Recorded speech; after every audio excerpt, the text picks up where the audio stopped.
Hi అండి, welcome to our channel. ఈరోజు అయితే మంచి స్ట్రీట్ టైప్లో బ్రెడ్ ఆమ్లెట్ అయితే నేనైతే చూపిస్తున్నాను. దీనికైతే నేను 3 ఎగ్స్ తీసుకున్నానండి. ఇది ఈవినింగ్ టైంలో ఏంటంటే పిల్లలు ఇంటికి వచ్చిన తర్వాత చేసి పెడితే చాలా ఇష్టంగా తింటారు. మనకి బయట తినే స్ట్రీట్ టైపు బ్రెడ్ ఆమ్లెట్ కన్నా మనం ఇంట్లో చేసుకొని అప్పటికప్పుడు ఇచ్చే బ్రెడ్ ఆమ్లెట్ అయితే కొంచెం హెల్దీనే ఉంటుంది పిల్లలకి.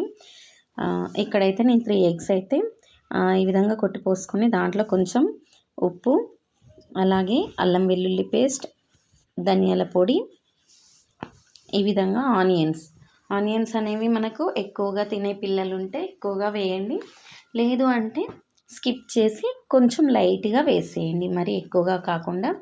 అలాగే పచ్చిమిర్చి ఈ విధంగా కట్ చేసి వేసుకొని, నెక్స్ట్ వచ్చేసి దీంట్లో కొంచెం కొత్తిమీర సన్నగా కావాలనుకున్న వాళ్ళు సన్నగా కట్ చేసేసుకోండి. ఈలోపు మనము స్టవ్ ఆన్ చేసి ప్యాన్ అయితే పెట్టుకుందాము.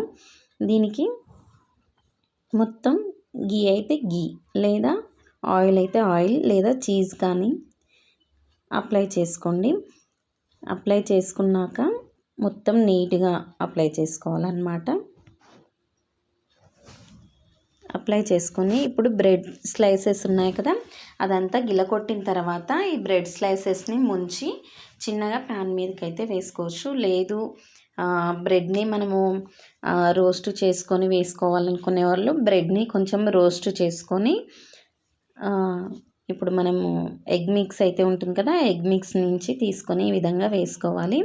ఇది మనము హై ఫ్లేమ్లో కాకుండా, మీడియం కాకుండా, లో ఫ్లేమ్లో కాకుండా కొంచెం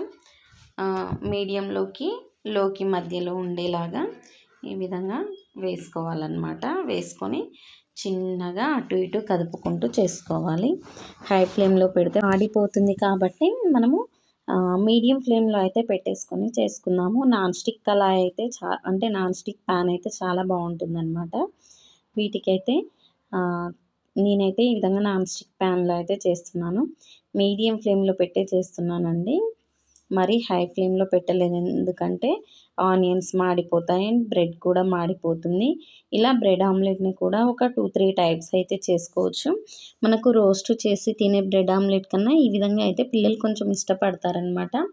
ఎందుకంటే కొంచెం స్వీట్గా అండ్ స్పైసీగా ఉంటుంది కాబట్టి చాలా బాగుంటుంది. బయట స్ట్రీట్లో మనకు దొరికే బ్రెడ్ ఆమ్లెట్ కన్నా ఈ విధంగా తింటే ఇంకా టేస్ట్ ఉంటుంది. మీకు ఇందులో ఒకవేళ చిల్లీస్ తినలేని పిల్లలు ఉంటే రెడ్ చిల్లీ పౌడర్, అలాగే చీజ్ తోటి ఇంకా చేస్తే చాలా బాగుంటుంది. చీజ్ అయితే నా దగ్గర లేదు కాబట్టి ఈ విధంగా అయితే నేనైతే ఆయిల్ తోటి అయితే చేసుకున్నాను. చూసారు కదా, మీడియం ఫ్లేమ్లో పెట్టుకొని చేస్తే ఎంత బాగా వచ్చిందో, చాలా బాగుంది కదా. చాలా బాగా రోస్ట్ చేసుకోవాలన్నమాట. మంచిగా ఇలా గోల్డిష్లోకి రావాలి, అలా అయితేనే టేస్ట్ బాగుంటుంది. అండ్ 2 సైడ్స్ కూడా ఈక్వల్లో రావాలన్నమాట. ఈక్వల్గా వస్తేనే చాలా బాగుంటుంది. నెక్స్ట్ బ్రెడ్ని కూడా నేను ఈ విధంగా వేసుకుంటున్నాను. చూసారు కదా, ఇలా బ్రెడ్ని అయితే మొత్తం దాంట్లోకి వేసేసుకొని ఈ విధంగా చేసి వేసుకుంటున్నాను. బ్రెడ్ని ఎక్కువసేపు అలా చేస్తే పోతుందన్నమాట, విరిగిపోతుంది. ఇప్పుడు నాకు ఏ విధంగా విరిగిందో బ్రెడ్ ముక్క అలాగే విరిగిపోతుంది. నేనైతే ఈ చిల్లీస్ ఇవన్నీ దీనికి బాగా పట్టే విధంగా కొద్దిసేపు దాంట్లో పెట్టానన్నమాట, అందుకనే అలా విరిగిపోయింది. ఇక్కడైతే మొత్తం ఈ విధంగా వేసుకుంటున్నాను. ఎగ్ మిక్చర్ ఉంది కదా, దాన్ని మొత్తం ఈ విధంగా వేసుకుంటున్నానండి. ఇది మనకి ఎందుకంటే బ్రెడ్లోకి మొత్తం పోవాలని చెప్పేసి, ఆమ్లెట్ టేస్ట్ అనేది ఎక్కువ రావాలని చెప్పేసి నేను వేసుకున్నాను. చూసారు కదా, మొత్తం ఈ విధంగా రోస్ట్ చేసుకోవాలి.